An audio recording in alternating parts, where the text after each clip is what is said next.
Hey everyone, David C. Anderson here coming at you from the KnifeCenter. And have you ever had a friend come up to you and ask for a pocket knife recommendation, but they don't really know what they need? Or maybe you yourself are looking for that great pocket knife to get and you're not quite sure what to look for.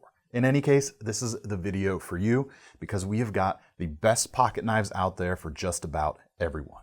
Let's check them out.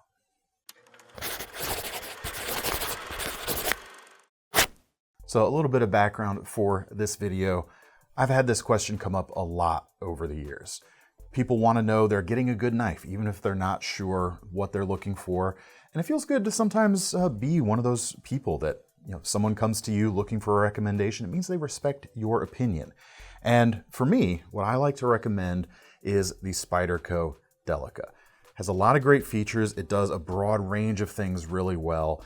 But the reason this is kind of my default recommendation, or at least the starting point with a lot of these people asking this question, is I don't have to know anything else about the person to know that this is still going to be a solid recommendation. And I'll get into why this knife works for my quote-unquote default recommendation, but I wanted to stretch further and see what else is out there that we could recommend, maybe give you folks some a jumping off point for this question as well. But here's what I find important that the Delica does really well. The blade itself, both the steel it's made out of, which is VG10, and the length of the blade, which is just under 3 inches, are very important. That sub 3-inch blade, perfect. It's a good size to take just about anywhere. And on the Delica here, it's big enough where it can flex your muscles just a little bit, but it's not so big to be intimidating. It's not going to weigh down your pocket.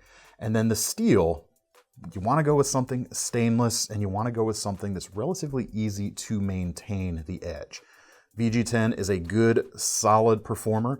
It's going to hold its edge a pretty good long time and not be a bear to resharpen when it comes time.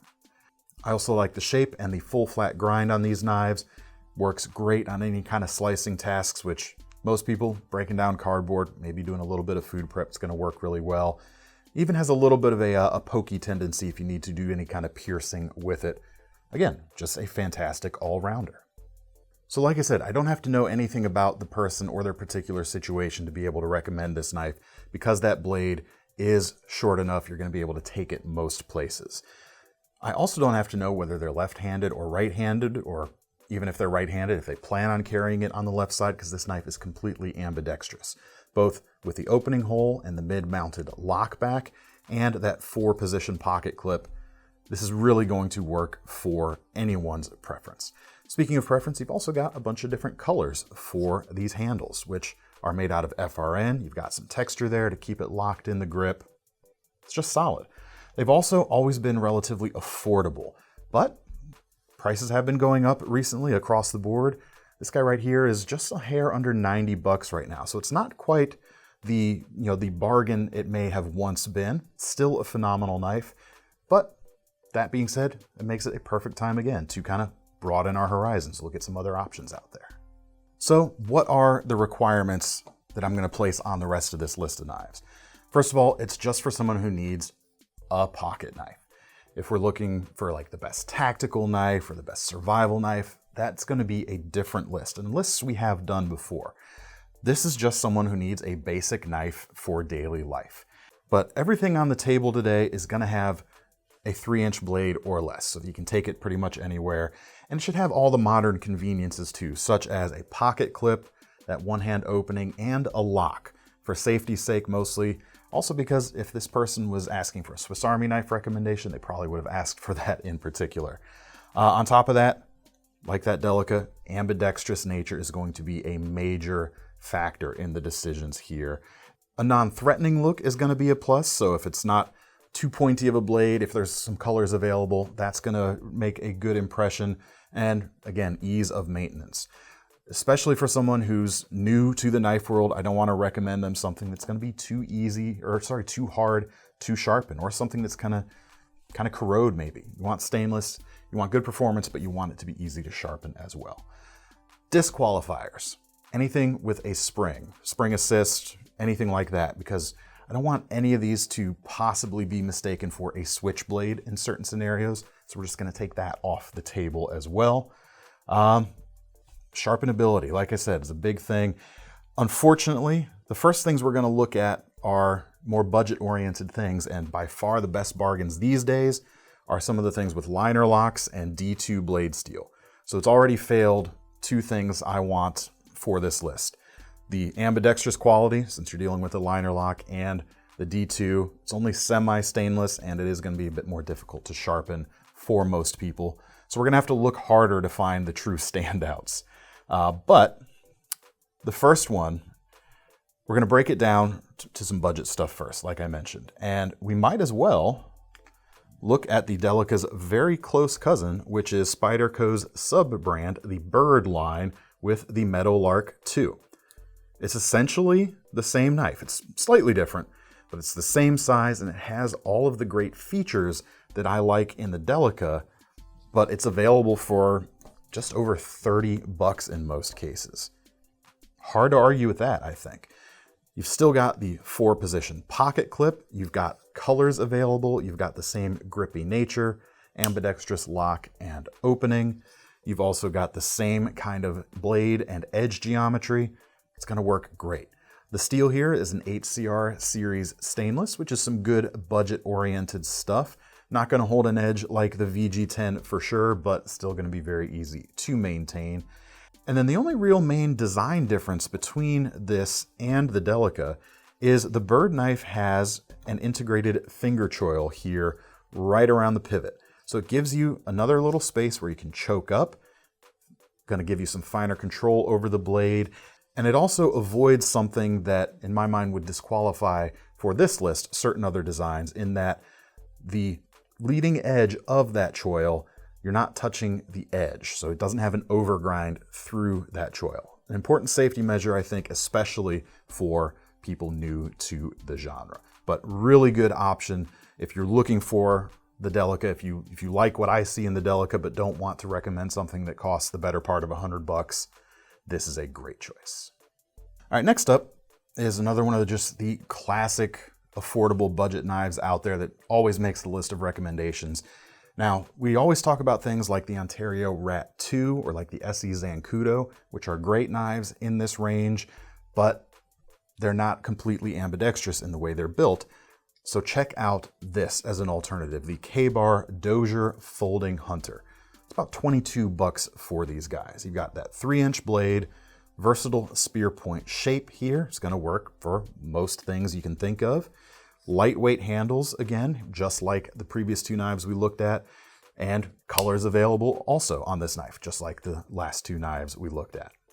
This is also going to be a really great choice for people with larger hands, because the way the handle shape works, it's very neutral, and if your hands do spread towards the back, they just kind of wrap around the tail of the knife. It's not fighting you in any way as you grip it. That neutrality also is going to work well in a lot of different grips you might be using. The steel here is AUS 8, which is a Japanese-made steel, which is virtually identical to that 8CR steel in terms of its metallurgy, but you've got a very trustworthy company backing that steel up. You've got your ambidextrous mid-mounted lockback right there. On the back, you see we've got that pocket clip, which is reversible for either side, and we only have a single-sided thumb stud here. It's set up for right-hand carry or right-hand opening out of the box, but that thumb stud is actually reversible for the lefties out there. You can certainly get a lot worse for your 22 bucks, but it's going to be hard to do better. It's going to work in your daily life. And the blue color like this, again, plenty of colors available, but I like the blue here. Again, it's non-threatening. It's also a good choice for outdoors usage. This is a great format, this kind of 3-inch blade with a lock-back mechanism. So we've got another one to take a look at, and this one's going to be great if you're looking for an American-made option, and that is the Buck 112 Slim Select Ranger. Long name, but it's the 112 Slim. That's what you need to remember. Made in the States, and the price on this is just under 30 bucks right now. Similar story to that Dozier. You've got injection molded handles. A couple of different colors are available. I happen to like this nice subtle green right here.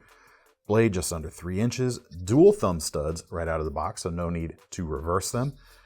Lock back at the tail in traditional buck knife location, and a reversible deep carry pocket clip. It's a bit wide though, so it's not really a subtle pocket clip, but it holds it in nice and snug. Handle itself is not quite as neutral as the Dozier, but you do have a little bit more finger guard protection here at the front, which can certainly be nice. And you've got a 420HC blade. Buck is famous for getting a really solid amount of performance out of this steel. And this is also coming with a stone washed finish on the blade, which is one of my favorite finishes because as you use the knife, it's gonna get scratched and scuffed. Those scuffs are kind of gonna blend into this finish a little bit better than a typical satin finish. So really cool thing there. One other difference I'll mention is the construction here is pinned rather than being a screw together construction like you see on that K-bar we just looked at.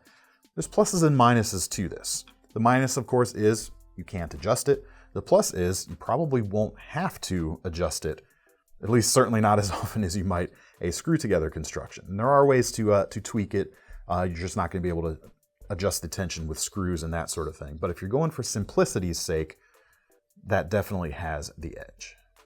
So all of these have kind of had the same general proportions, these first three budget knives we looked at. I'm gonna show you a couple that are a little bit smaller here that are gonna make good choices too. The first is the Ontario Wraith lightweight. It comes in 22 bucks, very affordable. Blade length here is about 2.6 inches. It's a little bit shorter like I mentioned. Full flat ground drop point blade. Just about as versatile as they come. Got a nice thin edge as well, very sharp. Playing in this price range, a lot of the other stuff is still pretty similar. You've got a mid-mounted lockback, synthetic handles, a 41/16 stainless steel blade. Basic stuff, but certainly very serviceable, especially at the price. Dual thumb studs, and that reversible pocket clip works on either side. It's a really nice knife, and it really fills the role of that smaller modern locking pocket knife quite well. You can even get fancier with the handles if you like, with the Ice Wraith series. There's a bunch of different colors of translucent handles available on this knife. The blade is a little bit different on those, has a little bit more of a recurve and a swoopy shape going on, which primarily is the reason I picked this one for this video. I think this simpler version right here is probably the way to go for most folks. Next up is another buck knife. This is the Mini Spitfire. Comes in 35 bucks right now. We've got about a 2 3/4 inch blade here, made in the USA, 420HC, just like that Ranger we looked at earlier. And the reason I put a second buck in the budget category instead of just settling with one is it has a very different vibe than the Ranger. With the stainless steel handles here, you get kind of a classier knife in a way. Certainly classier than you might expect for just 35 bucks.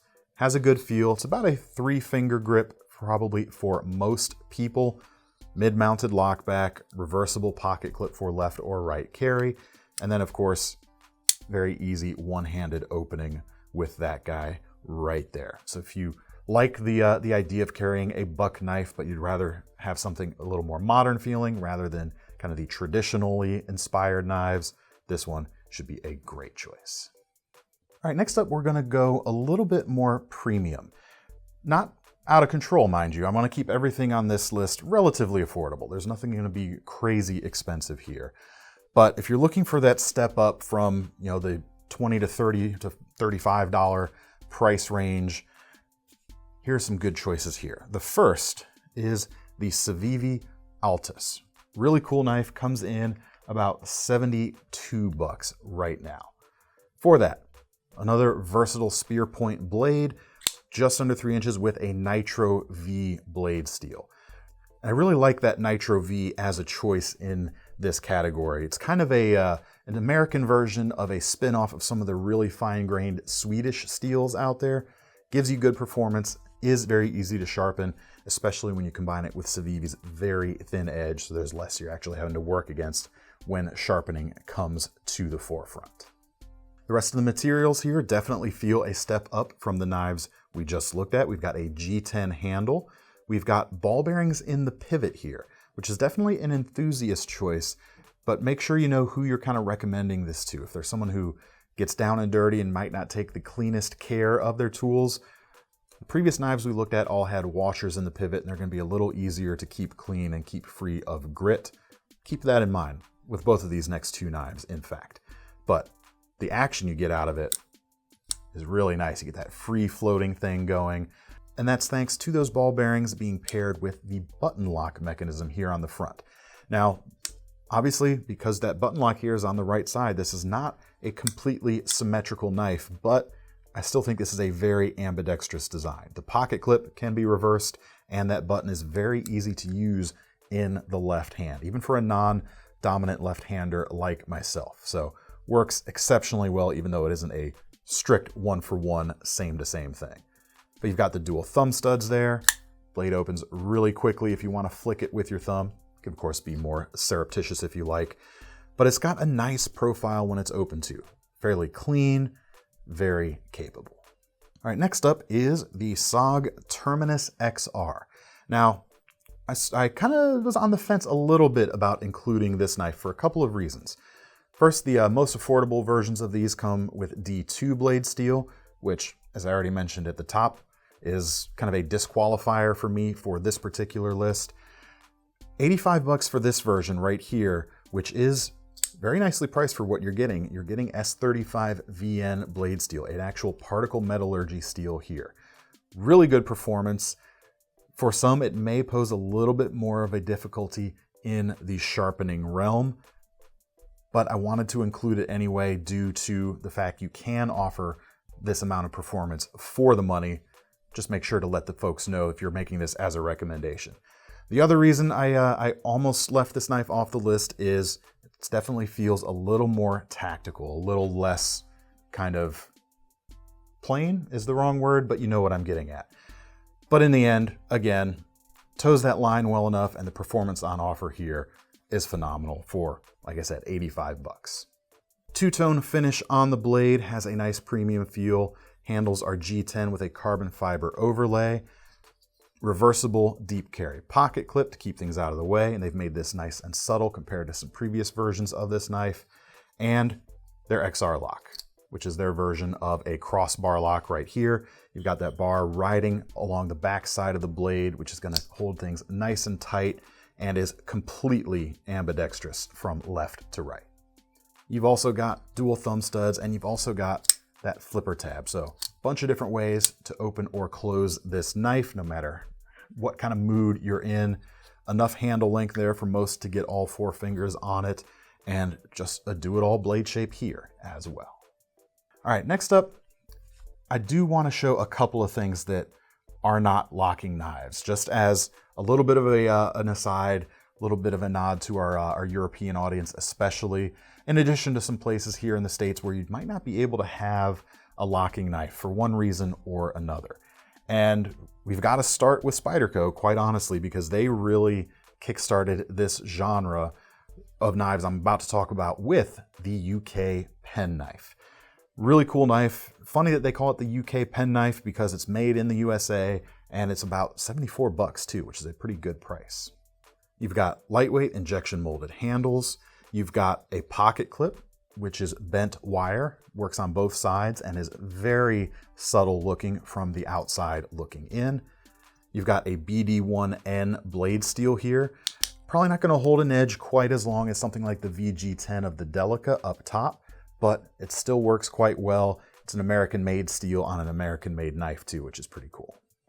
Now, of course, the whole reason for being for these knives, they are non-locking, but they are one-hand opening. Still very convenient to use day to day.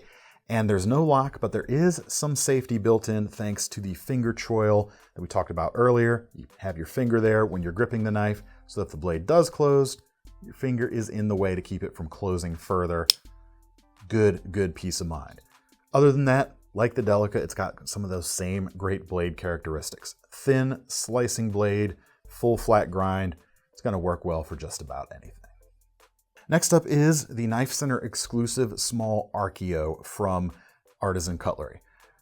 Bit of a slightly more sleek, gentlemanly look here. This is a non-locking knife. They come in about $100, but when's the last time you got a non-locking knife you could actually flip open and closed like this? Very satisfying. You don't have a finger choil there for safety with the non-locking mechanism, but you do have that flipper tab. So if the blade goes to disengage, your finger's there to keep it from going further. Now on top of that, just in case, that lanyard at the tail of the knife has a small locking pin. You can actually insert behind the tang of the blade right there. So at that point, that blade is not moving at all. So it's kind of the best of both worlds in that regard. The rest of the knife stands up really well as sort of a gentleman's knife option. The blade is a Damascus steel, but they're using VG10 as their base metal there, so right kind of performance for what we're looking for here. The only thing that keeps this from being a perfect thing for lefties or righties is the pocket clip is right hand only. You certainly can put it in your pocket. You might worry about the blade coming open a little bit, but in that case, I would take that pin and insert it. With that in place, there's nothing to worry about there. It'll take you a little bit longer to get the knife out and get the pin out and deploy the blade, but other than that, everything, the operation of this knife, completely the same for lefties or righties, so still worth being on the list. All right, last but not least, we've got two more knives going above the $100 mark a little bit, but not an extreme amount so. And these are for the folks that might meet two pieces of criteria. One, they're willing to spend a little bit of money to have something that's truly amongst the best, or at least above the rabble, so to speak, and they're valuing an American-made knife, which for us here in the States, there's a lot of folks that is a very important thing to look for. And there were a couple of options here, the Buck knives and the UK Penknife that we already looked at that are made in the States, but here's a couple more as well. The first one, the Benchmade Mini Griptilian, is gonna work for a lot of folks, and the price on these is about $117 for this one right here. With that, we've got an S30V blade. A couple of different blade shapes are available. Same comment I made earlier about that SOG Terminus might take a little bit more for most folks to sharpen this knife. So again, that's another thing to keep in mind, but solid performance going on. Like the Dozier from before, we've got a very neutral handle shape, so it's gonna work for lots of people. Not as long as the neutrally shaped handle on the Dozier, so it's more of a 3 to 3.5 finger grip for most folks, but it still feels very secure. Reversible pocket clip, one hand opening with either hand very easily. This version has a thumb hole, but there's also thumb stud versions with a slightly pokier blade that feels a little bit more tactically inspired. And you've got their crossbar lock, the Axis, which is phenomenal. Completely ambidextrous, very strong, and a very solid design overall. But it's certainly a good choice, and it's a choice I made myself as well. So this one really is coming from personal experience. For a while, I lived in an area where I did need a 3-inch blade, and I carried a Mini Griptilian for years, and it always rose to the task of being my EDC. All right, next up, last up, and the most expensive on the table today is the Hogue X1-Microflip. Comes in just under $150 right now. And this is definitely, I think, the most premium feeling knife on this list. You've got aluminum handles here that have that nice solid kind of billet feel going on. You've got the blade here, great drop point shape, stone washed finish, which I mentioned how much I liked there, and CPM 154 blade steel. It's particle metallurgy. It's going to be a little bit easier to sharpen, or should be a little easier to sharpen than the S30V or the S35 VN, but you've still got phenomenal performance. This is a button locking knife, so the lefty user is going to have to adjust just a little bit. It's not quite as free swinging as that CIVIVI we looked at earlier, but you're also not going to have to worry about ball bearings in this pivot getting dirty or gummed up. But the flipping action on this guy is one of my favorites overall. Works great. You've got a secondary lock there if you want to lock that button lock in the open position. So just in case if you're really manhandling this, you don't want to worry about accidentally disengaging that lock. A little bit of extra peace of mind right there.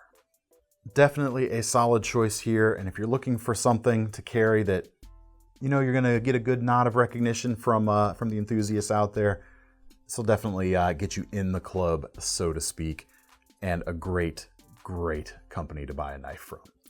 That's it for our list today. I think all of these options are really great for just a blanket recommendation. Even if the person doesn't need a non-locking knife, even those non-locking knives are going to work. Any of these knives, if someone needs a pocket knife, I'd have no qualms about making one of these as a recommendation and not having to feel like I led them astray in any way whatsoever. But what do you guys think? What do you think not only of my picks, what would your picks be for this scenario as well? Would love to hear them. Leave those in the comments. If you want to get your hands on any of these knives, we'll have links in the description as always. Those will take you to KnifeCenter.com, and make sure you sign up for our Knife Rewards program while you're over there, because if you're going to buy one of these knives, whether for yourself or someone else, you might as well earn some free money to spend on your next one. I'm David C. Anderson from the Knife Center, signing off. See you next time.